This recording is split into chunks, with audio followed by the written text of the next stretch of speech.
The Beef Today report is brought to you by CattleExchange.com, connecting cattle buyers and sellers nationwide. Extreme drought not only had a big impact on feed costs, but it also forced a flurry of borrowing. The Federal Reserve System's Agricultural Finance Data Book says in the second quarter, farm operating loans rose at their fastest pace in 5 years. This comes from an August survey of national commercial banks. Operating loan demand from farmers shot up as input costs rose. Livestock operations were looking for help to cover a spike in those feed costs. Bankers reported having enough funds to meet the loan demand, and competition among ag lenders remained strong. Farm loan delinquency rates continued to fall as well. Cattle producers in Nebraska are feeling the strain of drought. The state continues to be in the bullseye for dry weather. Pastures are short and will stay that way through the winter. With feed costs high, many ranchers are turning to other winter grazing options like corn stalks or hay fields. The struggle for feed has owners weaning calves and preg-checking cows early in an effort to cull herds as far as they can.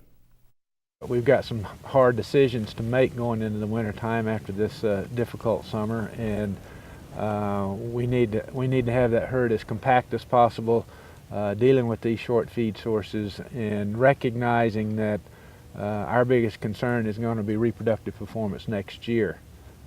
And a lot of that's going to be dependent on how they come through the winter, and starting right now is the time to set that up for as much success as possible. Meanwhile, beef and veal prices rose more than 5% on the year, leading the latest indicators of food price inflation. The latest consumer price index shows a 1.6% increase from September 2011 through September of this year. CPI expects beef prices to increase as much as 4.5% in all of 2012. Hope for wetter, cooler winter in the southern plains is fizzling. According to the Texas AgriLife Extension Service, new reports show that El Niño's strength in the Pacific is fading.